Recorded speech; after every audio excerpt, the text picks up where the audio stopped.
बहुत समय पहले की बात है। देवगढ़ नामक राज्य में राजा विक्रमदेव राज करते थे। न्यायप्रिय, साहसी और बुद्धिमान।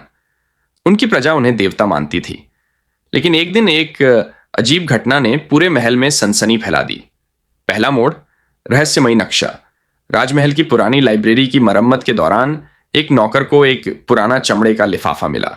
उसमें था एक प्राचीन नक्शा जिस पर खून से कुछ संकेत बने थे और नीचे लिखा था, जिसने सत्य की आंखें खोली वही मिलेगा स्वर्ण की कुंजी, परंतु हर मोड़ पर छुपा है विश्वासघात।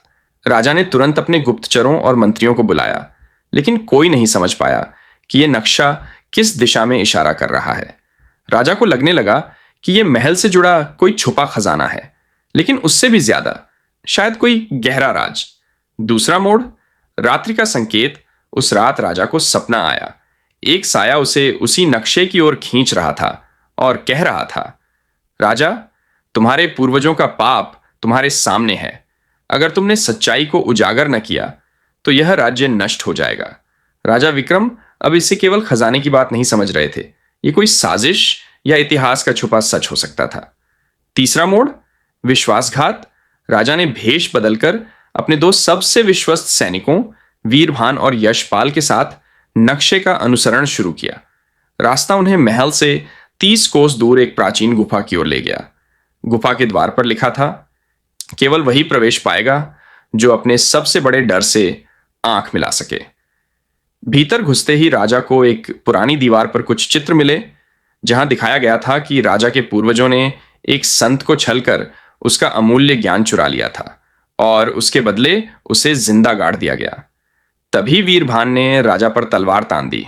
महाराज, मैं वही संत का वंशज हूं। मेरे परिवार का सर्वनाश तुम्हारे वंश ने किया है। आज मैं न्याय लूंगा। अंतिम मोड़, सत्य का उजाला। राजा विक्रम ने हथियार नहीं उठाया। उन्होंने कहा, अगर मेरे पूर्वज दोषी थे तो मैं उनके पापों को ढोने को तैयार हूं, परंतु न्याय बदले से नहीं, क्षमा से होता है। वीरभान की आंखों में आंसू आ गए। वर्षों की आग राजा की विनम्रता के आगे बुझ गई। तभी गुफा की दीवारें हिलीं और एक गुप्त कक्ष खुला, जहां संत का आखिरी संदेश था, जिसने क्षमा को चुना वही सच्चा राजा है। यही खजाना है, सत्य, क्षमा और न्याय। अंत, राजा विक्रम ने राज्य लौटकर अपने पूर्वजों के पापों की सार्वजनिक घोषणा की और वीरभान को न्याय का प्रमुख नियुक्त किया। देवगढ़ राज्य एक नए युग में प्रवेश कर गया, जहां सच्चाई सबसे बड़ा खजाना मानी जाती थी